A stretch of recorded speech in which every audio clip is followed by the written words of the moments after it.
The canals of the West Midlands are a remnant of another age. They slice quietly through the urban landscape, arteries of a bygone industrial heartland. In West Bromwich, these waterways are no different. They are places of surprising tranquility, where narrowboats drift lazily and the towpaths offer a green escape for dog walkers, joggers and cyclists. The gentle lapping of water against the old brickwork is the prevailing sound. It is a world away from the noise and rush of the surrounding towns. These canals are meant to be peaceful. They are not meant to hold dark secrets. They certainly are not meant to be crime scenes. But on one crisp autumn morning, that illusion of peace was irrevocably shattered. On October 7th, 2025, the calm of the Walsall Canal near Ryders Green Road was broken. Just before 11 in the morning, a routine stroll along the towpath turned into a scene from a nightmare. A passerby noticed something unusual in the murky, green-tinged water. It was not the usual debris of urban life, not a discarded shopping trolley or a piece of driftwood. It was something far more sinister. As they drew closer, a horrifying shape resolved itself from the distorted reflections on the water's surface. It was the body of a woman, lifeless and still, caught against the canal bank. The discovery sent ripples of shock far beyond the water's edge, turning this quiet corner of the Black Country into the epicenter of a major police investigation. The response was immediate and overwhelming. The air was soon filled with the wail of sirens as emergency services descended on the location. West Midlands police moved swiftly, understanding the gravity of what had been found. Blue and white police tape was unspooled, cordoning off a vast stretch of the waterway and its towpath. The area, usually open to all, became a sealed-off zone, guarded by uniformed officers. A blue forensic tent was quickly erected on the bank, a stark symbol of the tragedy it was shielding from public view. The quiet canal had become a place of intense, grim activity.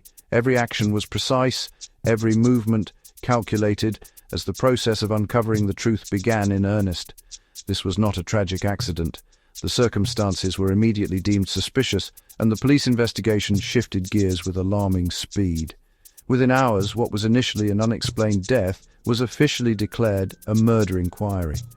The initial discovery was just the beginning of a complex and painstaking police operation. Detectives from the homicide unit were tasked with piecing together a chilling puzzle. Who was this woman? How did she end up in the cold waters of the canal? And who was responsible for putting her there?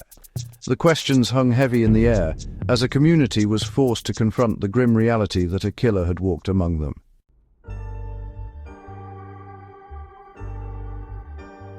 Behind the police cordons and the stark headlines, the victim was not just a body in the canal. She was a person with a name, a life, and a family who loved her.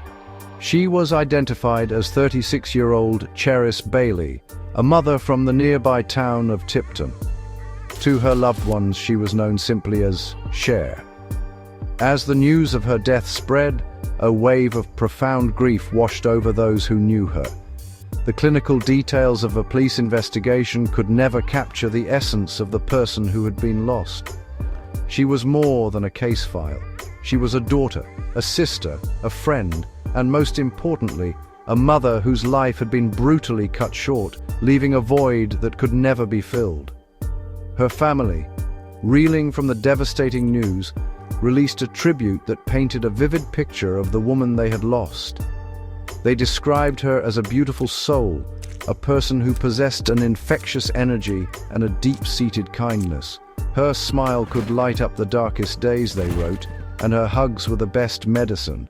These were not just words. They were a testament to a life lived with warmth and generosity. The portrait that emerged was of a vibrant, loving individual who always put others first. This heartbreaking tribute served as a powerful reminder that every true crime story is, at its core, a story of human loss, of a future stolen, and a family left to navigate an ocean of grief. The investigation quickly intensified. moving from the canal bank into the wider community. The police launched a frantic search for clues, a process that would see them take drastic and highly unusual measures. They did not just search the area, they decided to drain entire sections of the canal. Industrial pumps were brought in, working around the clock to empty the waterway in a desperate hunt for evidence that the murky water might be concealing. A discarded weapon, a mobile phone, a piece of clothing, any item could be the key to unlocking the case. This dramatic step signaled the police's determination to find justice for Chereiss, no matter the effort involved. As the canal waters receded, the investigation was already closing in on its first suspects. The police worked with remarkable speed, and within a day of Chereiss's body being found, 3 people were in custody. The arrests sent another shockwave through the local area, bringing the crime even closer to home. 2 men and a woman, all from West Bromwich, were taken in for questioning on suspicion of murder. The quiet suburbs were now not just the scene of a crime, but also the home of those accused of committing it. The case was rapidly unfolding, revealing a dark story of betrayal and violence that had ended in the most tragic way imaginable.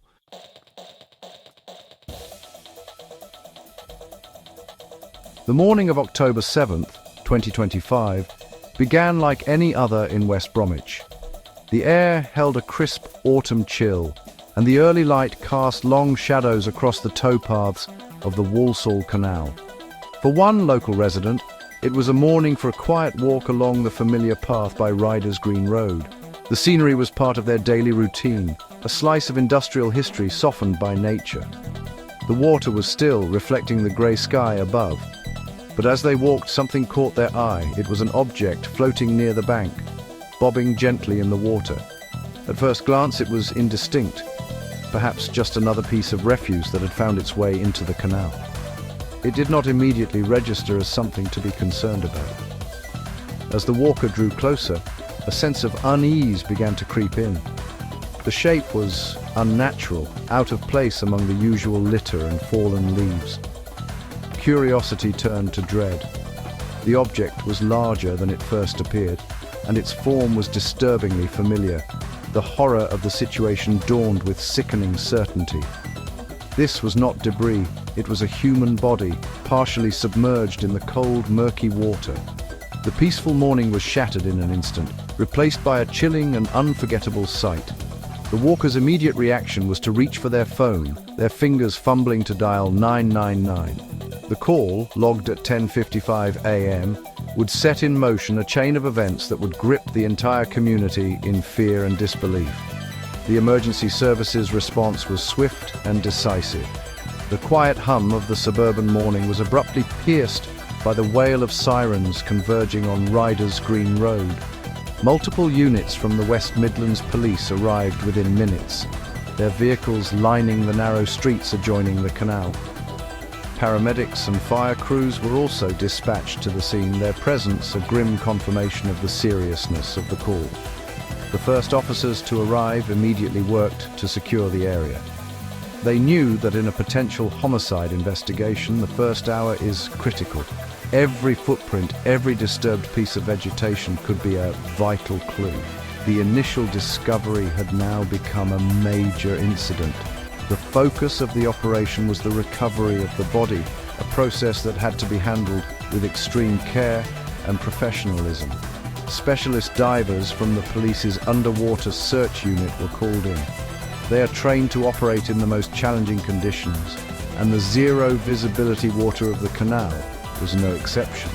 A large blue forensic tent was erected on the towpath, its presence creating a sterile and private space for the grim task ahead. It shielded the scene from the elements, and more importantly, from the growing number of onlookers gathering at the edge of the police cordon. Behind that screen, the meticulous work of recovering the victim began, each step carefully documented for the investigation that was to come.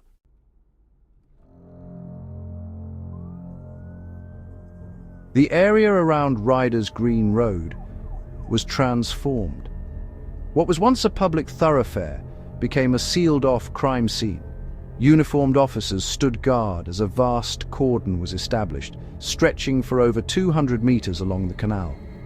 The ubiquitous blue and white police tape became a stark visual boundary, separating ordinary life from the unfolding tragedy. Local residents, drawn by the commotion, watched from a distance, their faces etched with concern and shock. The news spread quickly through the tight-knit estates of Ryders Green and Ryders Green. Whispers turned into anxious conversations. People who walked this path every day were now faced with the terrifying reality that it had become the final resting place for a victim of a terrible crime. For the detectives arriving on the scene, the canal and its banks were a vast, complex puzzle. The initial assessment was clear. The death was being treated as suspicious. In the UK, any body found in water is considered an unexplained death until a post-mortem examination can determine otherwise. But the circumstances here pointed towards something far more sinister. Senior investigating officers from the West Midlands Police Homicide Unit took command. Their first priority was to preserve any potential evidence. The towpath was methodically searched, and forensic teams in white suits began the painstaking process of examining the ground for anything that seemed out of place. They were looking for the invisible traces a killer might have left behind. The victim was not immediately identified. At this stage, she was a Jane Doe, a tragic figure whose identity was a mystery to the officers working to uncover her story. The process of formal identification would come later, but the immediate task was to treat her with dignity while ensuring no evidence was lost. The recovery from the water is a delicate operation. The body was carefully lifted and placed into a specialized body bag designed for water recoveries, a measure taken to preserve any trace evidence, such as fibers or DNA, that might be clinging to her skin or clothing. She was pronounced dead at the scene before being transported to a secure mortuary, where a pathologist would soon seek to find the answers held within her. As the sun began to set, casting a somber light over the scene, the scale of the police operation became even more apparent. Floodlights were brought in to illuminate the towpath, allowing the search to continue into the night. The investigation was now running on two parallel tracks. While forensic experts meticulously combed the scene for physical clues, teams of detectives began the crucial work of canvassing the local area. They knocked on hundreds of doors, asking residents if they had seen or heard anything unusual. Did anyone see a vehicle parked near the canal? Was there an argument late the previous night? In the early hours of a murder investigation, information from the public can be as valuable as any forensic sample. The hunt for justice had well and truly begun.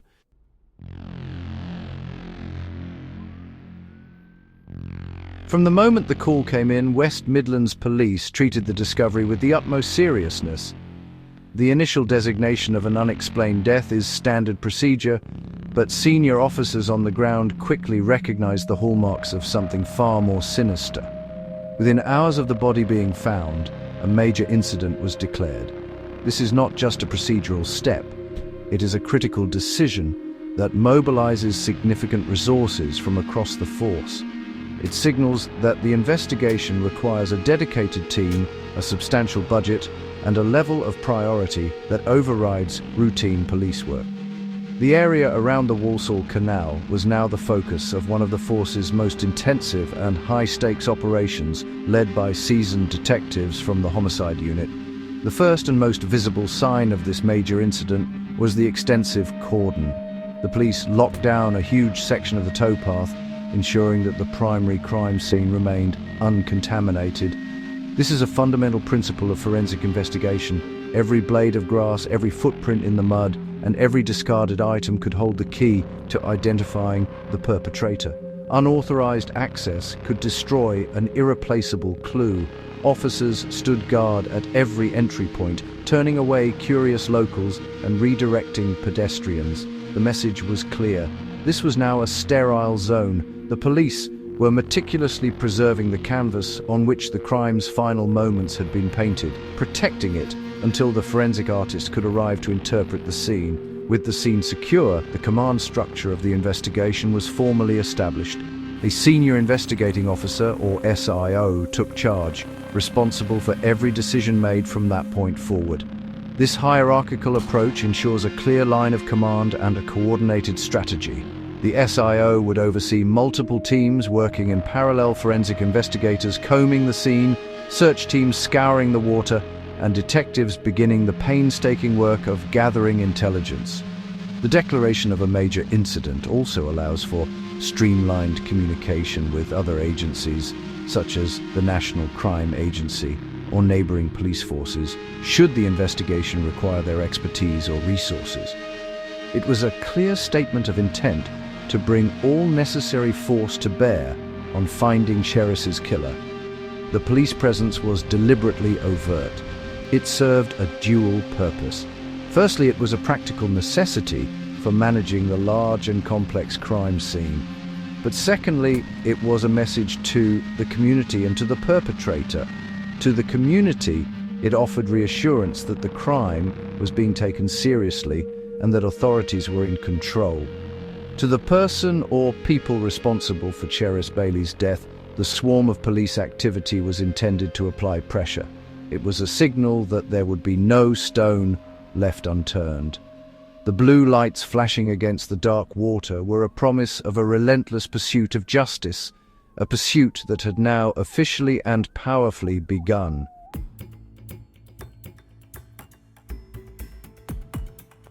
While forensic teams worked diligently at the canal, another crucial part of the investigation was unfolding in the surrounding streets. Detectives understood that technology and science alone do not solve murders. People do. Almost immediately, West Midlands Police issued a public appeal for information. They released a statement confirming the discovery and asking anyone who had been near Ryders Green Road on the morning of October 7th or the preceding night to come forward. The police were casting a wide net, hoping to catch even the smallest, seemingly insignificant detail. A car that seemed out of place, a raised voice heard in the distance, a person seen walking at an odd hour. Any of these could be the thread that would unravel the entire case. This public appeal was supported by a massive door-to-door canvassing operation. Teams of officers were deployed to the Ryders Green and Ryders Green estates, armed with clipboards and a list of carefully worded questions. They knocked on hundreds of doors, speaking to residents who lived in the shadow of the crime scene. This methodical, often tedious work is the bedrock of many investigations. Officers asked about movements, visitors, and anything unusual residents might have noticed. While many people had nothing to report, detectives know that persistence pays off. It only takes one person who saw something, but perhaps didn't think it was important at the time, to provide the investigation with its first major breakthrough. Alongside the human intelligence gathering, a parallel trawl for digital evidence was underway. In the modern world, our movements are often tracked by a silent network of cameras. Detectives began the process of identifying and retrieving CCTV footage from every possible source in the vicinity. This included cameras on local businesses, traffic cameras on main roads, and, increasingly, private security systems like Ring doorbells. Piecing together this footage is like assembling a giant jigsaw puzzle. By tracking vehicles and individuals, investigators could build a timeline, potentially placing Chereiss or her killer at a specific place at a specific time. This digital footprint can be irrefutable, providing the kind of hard evidence that stands up in court. The police communication strategy was carefully managed. They released information in a controlled manner, providing updates to the media to keep the case in the public eye, while being careful not to reveal details that could compromise the investigation. The official press release on October 8th confirmed the death was being treated as suspicious and announced the first arrests. The statement included a direct quote, "Door-to-door inquiries are ongoing along with CCTV being retrieved and reviewed as we work to establish the exact circumstances." This transparency helped build public trust and encourage more people to come forward, creating a collaborative effort between the police and the community they served.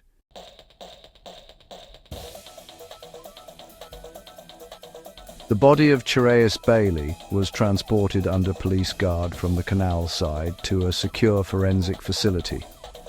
Here, the next critical phase of the investigation would take place, the post-mortem examination. This procedure, carried out by a specialist Home Office pathologist, is far more than just determining the cause of death. It is a meticulous and detailed examination designed to tell the story of a person's final moments.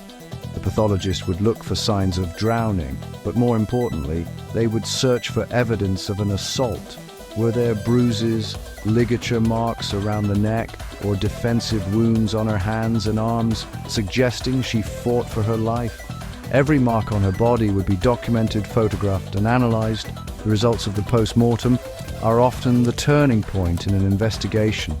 While the police already treated the death as suspicious, the pathologist's findings provide the definitive evidence needed to formally launch a murder inquiry. Toxicology tests would also be conducted to determine if any drugs or alcohol were present in Chereiss's system, which might shed light on her state of mind or vulnerability before her death. The timings are also crucial. By examining the body's condition, the pathologist can often provide a more accurate estimate of the time of death, helping detectives to narrow down their timeline and focus their search for witnesses and CCTV footage within a more specific window. Based on the preliminary findings of this examination, the investigation officially shifted from an unexplained death to a full-blown murder inquiry. This change in status was formally announced, confirming the community's worst fears. The SIO now had the forensic backing needed to pursue charges of the highest gravity.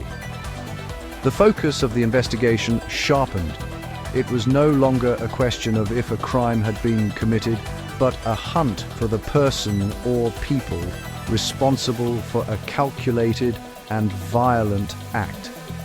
The resources dedicated to the case were escalated even further, and the pressure to find those responsible mounted significantly with this confirmation.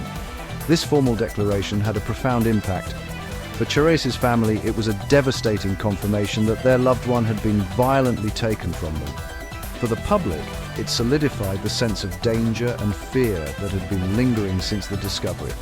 For the detectives, it was the green light to use every legal power at their disposal to solve the crime. The case file, now officially labelled as a homicide, would be meticulously built, piece by piece, with the pathologist's report forming its unshakable foundation. The police response had moved from securing a scene to actively hunting a killer, driven by the stark and tragic evidence revealed in the mortuary.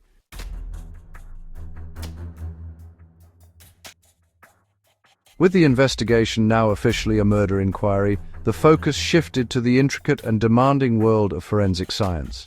The detectives of the West Midlands Murder Investigation Team took the lead, orchestrating a complex operation designed to extract every possible clue from the scene and the victim. Their work began in earnest at the secure laboratory where the post-mortem examination was conducted. For pathologists dealing with a body recovered from water, the task is doubly challenging. They must differentiate between injuries sustained during an assault and damage caused by immersion in the water or contact with underwater debris. They search for telltale signs of homicide, such as blunt force trauma, stab wounds, or ligature marks that point unequivocally to a violent struggle before death.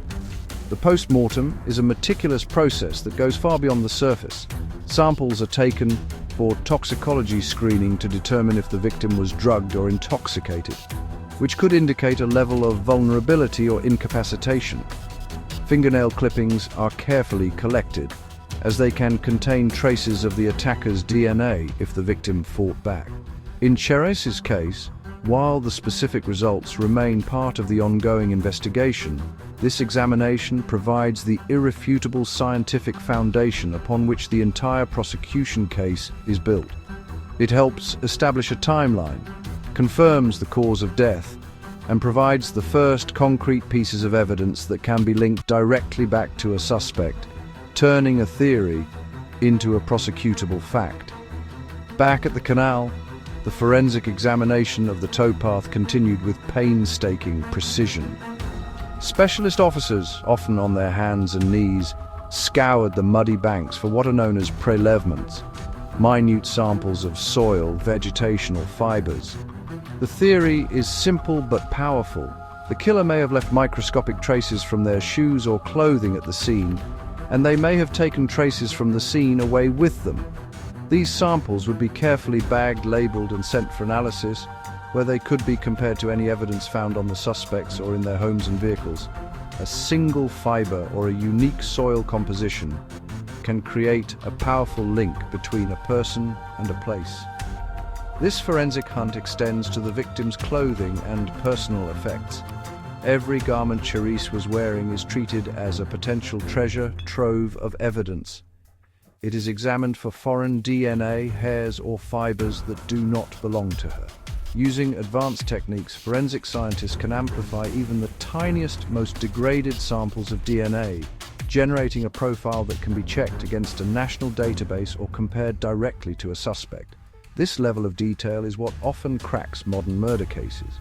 It is a slow, methodical, and often frustrating process, but one that can yield the single, undeniable piece of evidence that ensures a killer is brought to justice for their crime.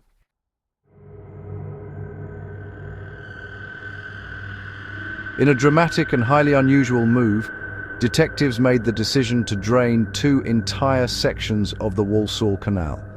This was not a step taken lightly. It is a logistically complex, expensive, and time-consuming operation, reserved for the most serious of investigations where police believe crucial evidence lies hidden beneath the water's surface. Industrial-sized pumps were brought to the scene, their powerful engines roaring day and night as they worked to empty the waterway. The noise was a constant, audible reminder to the community of the scale and intensity of the hunt for Chereiss's killer. The sight of the canal bed slowly being exposed was both fascinating and deeply grim, a stark illustration of the lengths to which the police would go. The rationale behind this extreme measure is rooted in the limitations of underwater searches. Divers, while highly skilled, are working in near-zero visibility in the murky canal water. A small but vital piece of evidence, such as a murder weapon, a mobile phone, or a discarded piece of jewelry, could easily be missed as it sinks into the deep silt and mud at the bottom. By pumping the water out, investigators could transform the canal bed into a searchable land area. This allowed forensic teams and specialist search officers to methodically walk the exposed ground, scanning every inch with metal detectors and their own trained eyes, turning a near-impossible task into a manageable, albeit muddy one.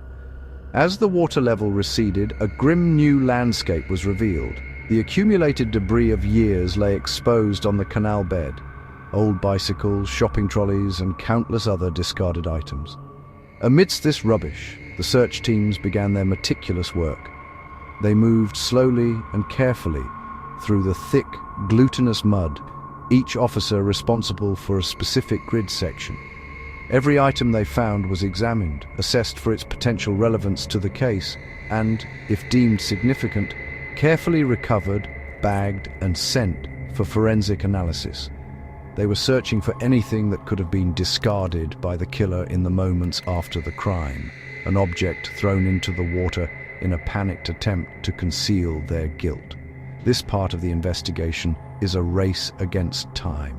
Once exposed to the air, any evidence on the canal bed begins to degrade. The operation was therefore a 24/7 effort, with teams working in shifts under powerful floodlights throughout the night. It demonstrated a profound commitment from the West Midlands Police to secure justice for Chereiss Bailey. While the police have not confirmed exactly what, if anything, was found during this large-scale search, the very act of draining the canal sent a powerful message. It showed that no obstacle was too great and no effort would be spared in the relentless pursuit of the truth, ensuring that the canal would be forced to give up all its secrets.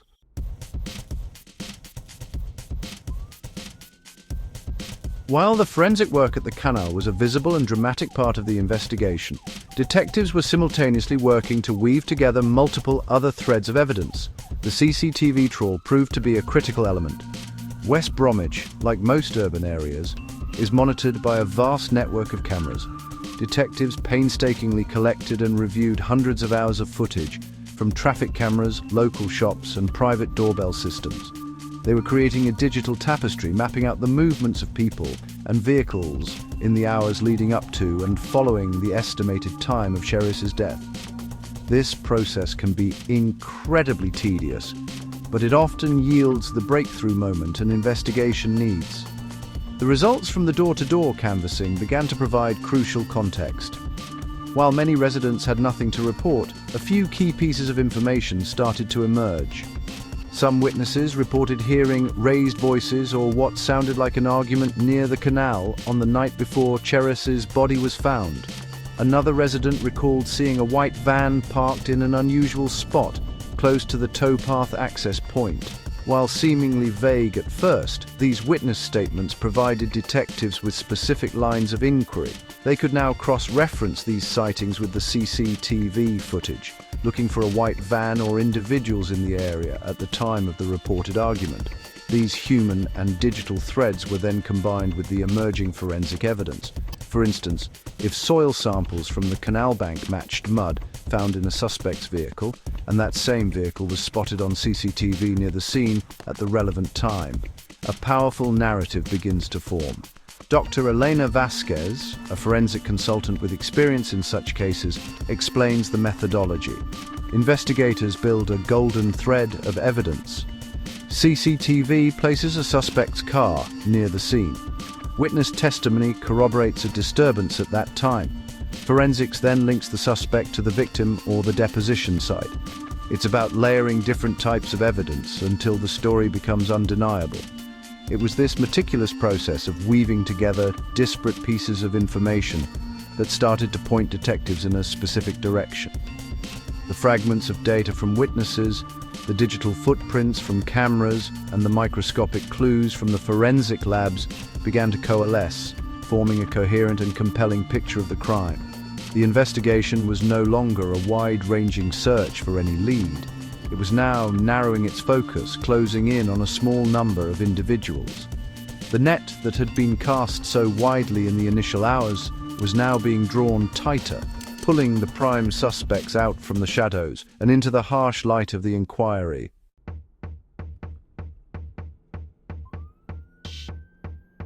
The relentless pace of the investigation yielded its first major results in less than 24 hours after Chereiss Bailey's body was discovered.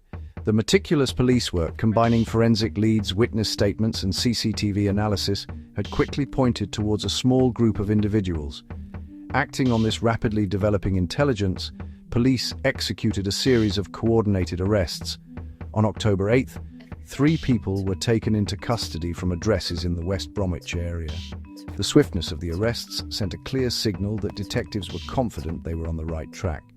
The suspects were a man in his 60s, a woman in her 40s, and a younger man in his 20s, all of whom were arrested on suspicion of murder. The 3 suspects were transported to separate police stations for questioning. This is a standard tactic in multi-suspect cases, designed to prevent them from colluding or aligning their stories. In sterile interview rooms, they faced intense questioning from experienced detectives. The investigators would have carefully prepared their strategy, confronting each suspect with the evidence that had been gathered so far. They would have probed for inconsistencies in their accounts, challenged their alibis, and sought to understand their relationship with Chereiss Bailey. The goal was to break down any fabricated stories and get to the truth of what happened on that fateful night by the canal. These interviews are a high-stakes psychological battle, where every word is recorded and scrutinized. While the interrogations were underway, forensic teams were likely executing search warrants at the suspects' homes and on their vehicles. These searches are just as meticulous as the examination of the primary crime scene. Officers would be looking for anything that could link the suspects to the crime. This could include clothing that matched fibers found on the victim, shoes that matched footprints from the towpath, or traces of mud from the canal bank inside a car. They would also seize all electronic devices, phones, laptops, and tablets, which would be handed over to digital forensic experts to be analyzed for any incriminating communications, deleted messages, or location data. After a period of intense questioning, a significant development occurred. The youngest of the three suspects, the man in his 20s, was released without charge. This decision suggests that detectives were satisfied he was not involved in the murder, or that there was insufficient evidence to proceed against him. His release allowed the investigation to narrow its focus entirely onto the remaining two suspects, the older man and the middle-aged woman. The net that had been cast wide in the hours after the discovery was now closing tightly around two individuals whose connection to Chereiss and the crime was becoming the central focus of the entire murder inquiry.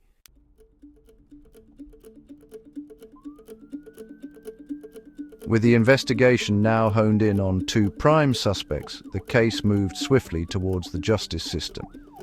The Crown Prosecution Service, after reviewing the evidence gathered by the West Midlands Police, authorised charges to be brought against them. The first to be charged was 64-year-old John Anslow. He was a local man, described by those who knew him as living a quiet life, making the gravity of the charge against him all the more shocking to the community.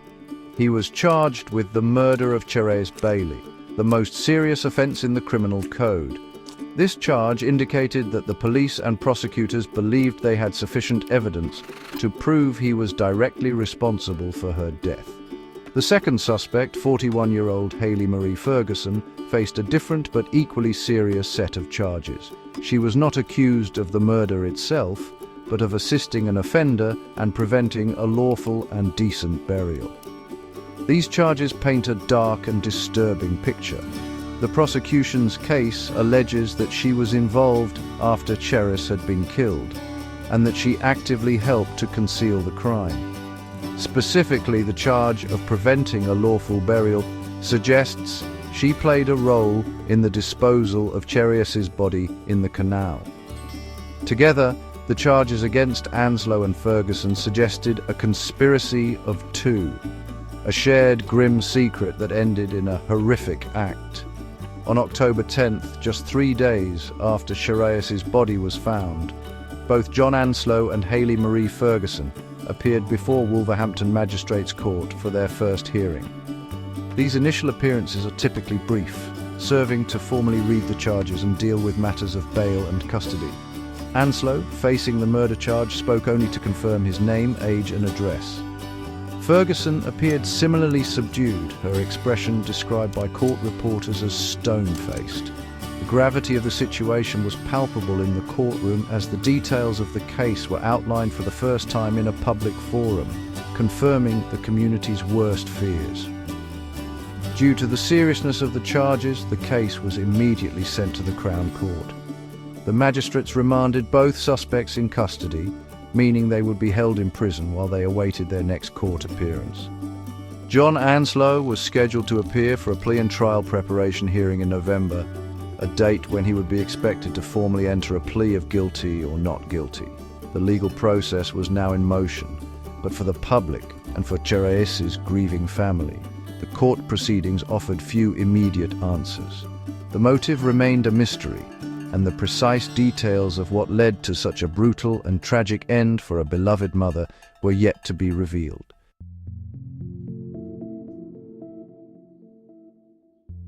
As the case moves through the slow and deliberate process of the courts, the community is left grappling with a host of unanswered questions, with John Anslow charged with murder and Hayley-Marie Ferguson accused of helping to cover up the crime. The who may have been identified by police, but the why remains a deeply unsettling mystery.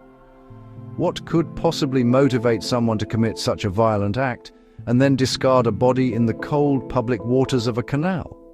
Speculation naturally swirls throughout the local community and online forums. Theories range from a personal dispute that escalated with catastrophic consequences to a complex and toxic relationship dynamic that turned deadly.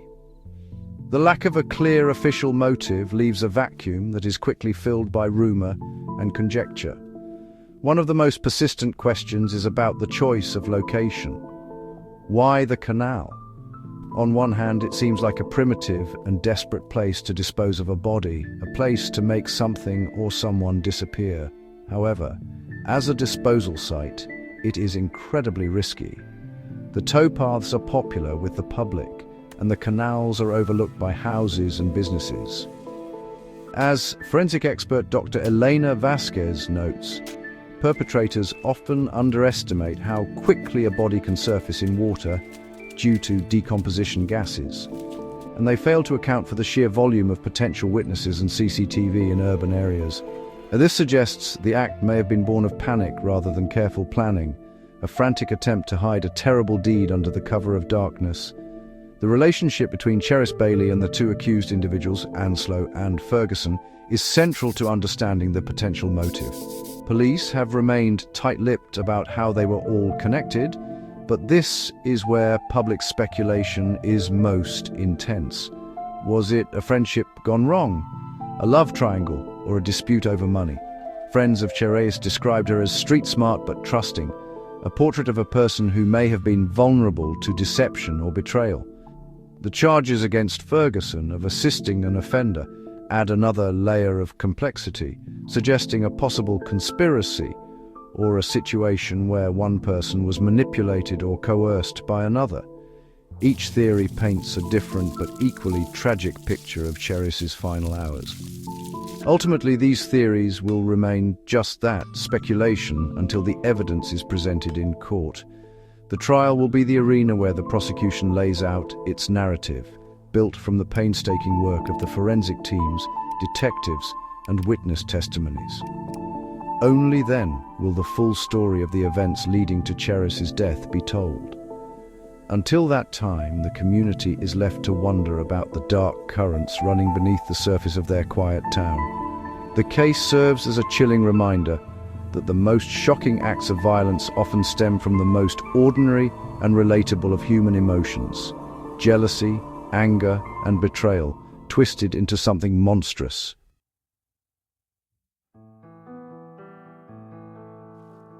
The murder of Chereiss Bailey has left a deep and painful scar on the heart of the West Bromwich community. The canal, once a place of peaceful recreation, has been transformed in the minds of many into a place of tragedy and fear. The blue police tape may be gone, but an invisible cordon remains. Local residents speak of a new sense of unease when walking the towpaths, especially after dark.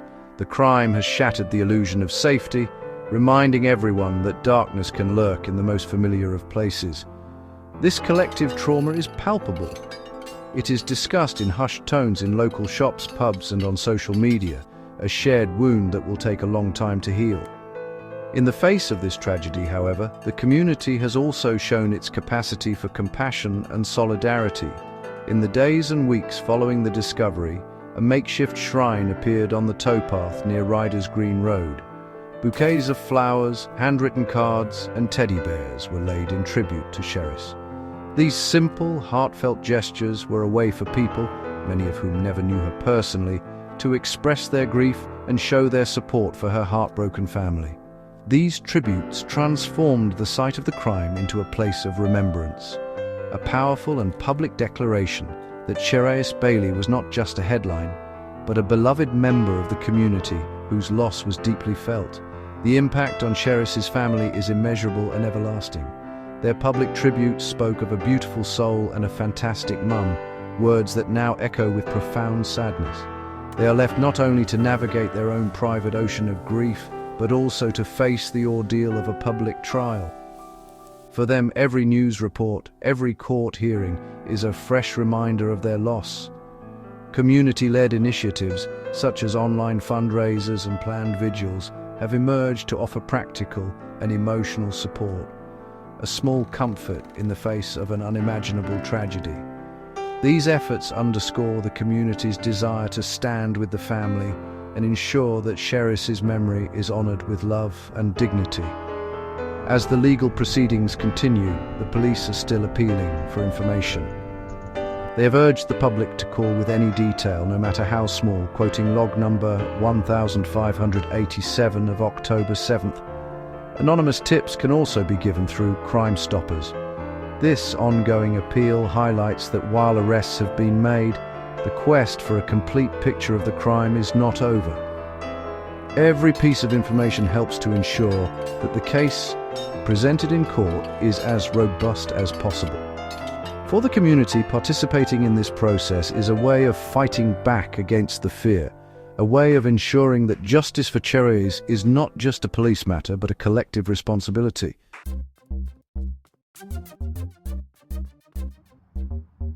The chilling discovery in the Walsall Canal on that crisp October morning marked the beginning of a story that is far from over.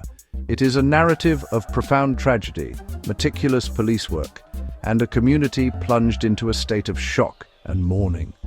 While the swift arrests of John Anslow and Hayley-Marie Ferguson brought a sense of resolution to the initial frantic phase of the investigation, the case has now entered a new, more deliberate stage. The path to justice is often a long and arduous one, winding slowly through the corridors of the legal system. For the family of Chereiss Bailey and for the community that watched the horror unfold, the wait for answers and for a final verdict continues, each day a testament to their patience and their enduring hope for accountability. The upcoming trial will be the crucible in which the evidence so painstakingly gathered is finally tested. The prosecution will present its case, built upon the foundational evidence from the post-mortem, the complex forensic links established from the drained canal bed and the towpath, and the digital timeline constructed from countless hours of CCTV footage. Every piece of this evidential puzzle will be laid out before a jury, designed to create an undeniable narrative of the events that led to Chereiss's death. Conversely, the defense will challenge this narrative, probing for weaknesses, questioning interpretations, and presenting an alternative version of events. It is within this adversarial process that the truth, it is hoped, will ultimately be determined and justice will be served. This case serves as a powerful testament to the evolution of modern policing and forensic science. The decision to drain the canal, a drastic and resource-intensive measure, highlights a commitment to leaving no stone unturned, or in this case, no muddy canal bed unsearched. The ability to extract DNA from the most minute traces, to reconstruct movements from a patchwork of digital cameras, and to build a case from both microscopic fibers and human testimony showcases the multifaceted nature of a 21st century murder investigation. It is a stark reminder to any potential offender that there are fewer and fewer places to hide, and that science can often give a voice to victims who can no longer speak for themselves. However, beyond the technicalities of the investigation and the legal proceedings, the case of Chereiss Bailey underscores a fundamental truth about crime. It is an intensely human affair. It is a story of a life stolen, of relationships fractured, and of a community forced to confront its own vulnerability. The outcome of the trial will bring a legal conclusion, but it will not erase the pain or fill the void left by Chereiss's absence. The pursuit of justice is not merely about securing a conviction. It is about honoring the victim's life by holding those responsible for its loss to account, providing a sense of closure for her family, and reaffirming the values of safety and respect within the community.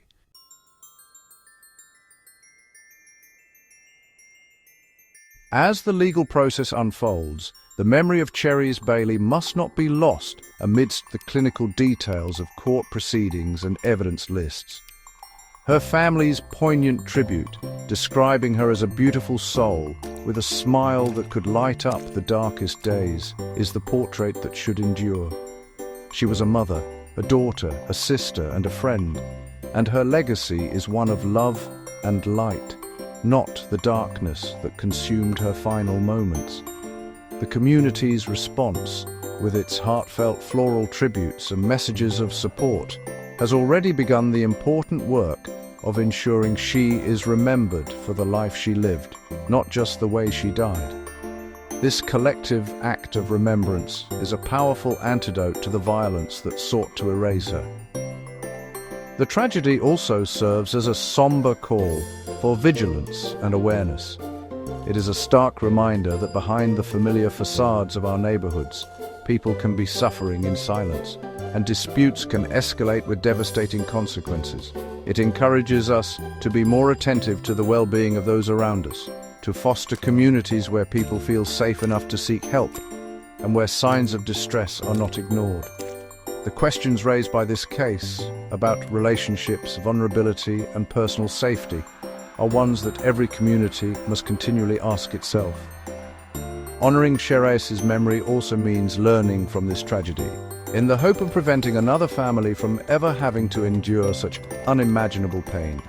The canal itself will eventually return to its quiet, tranquil state. The water will refill, the narrowboats will glide by once more, and the towpath will again be a place for peaceful walks, but for those who know what happened there, it will never be quite the same. It will forever be a place imbued with a sense of solemnity, a site of remembrance. The story of what happened to Chereiss Bailey will become woven into the local history of the place, a cautionary tale passed down through the community. It is a permanent reminder of a life cut tragically short, a life that mattered deeply to so many, and a life that should never be forgotten by the town she called home. Ultimately, as we await the final chapter of this legal saga, the most profound conclusion lies in the enduring strength of the human spirit. It is seen in the unwavering love of Chereiss's family, in the solidarity of the West Bromwich community, and in the relentless dedication of the investigators seeking truth and justice on her behalf.